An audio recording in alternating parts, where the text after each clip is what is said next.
Vefasız yar mektup salmış geldiye, gidemedim yine kaldım bu sene, bu sene.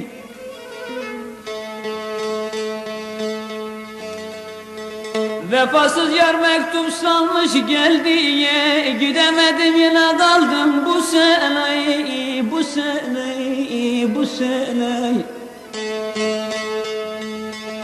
Yollar uzakta bu yıl yine gidemeyim, gelemedim vefasız yar bu sene, bu sene.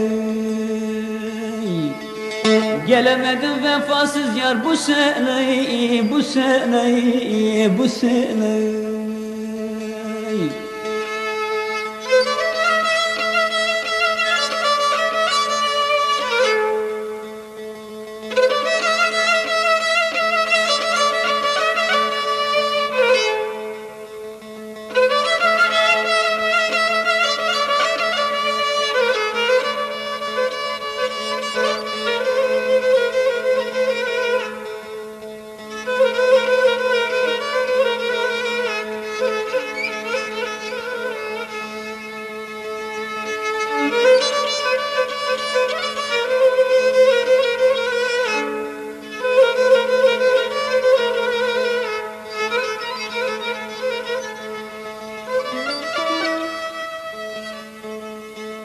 Açtım ola bizim elinde gülleri, kurudu mu da bizim köyün çamurlu yolları, yolları.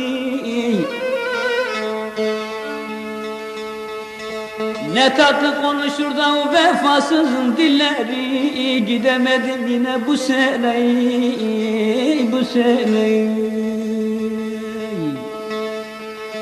Tatlı konuşur da o vefasızın dilleri, gidemedim yine bu kaldım bu sene, bu sene.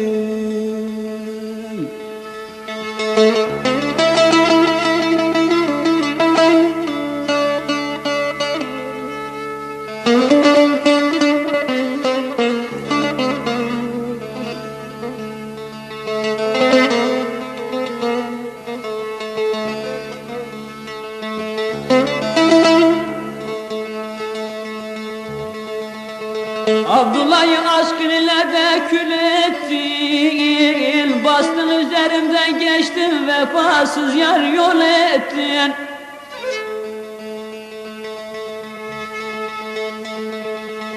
Dostlarıma da beni vallahi el ettin, gelemedim yine vallahi bu sene, bu sene, bu sene.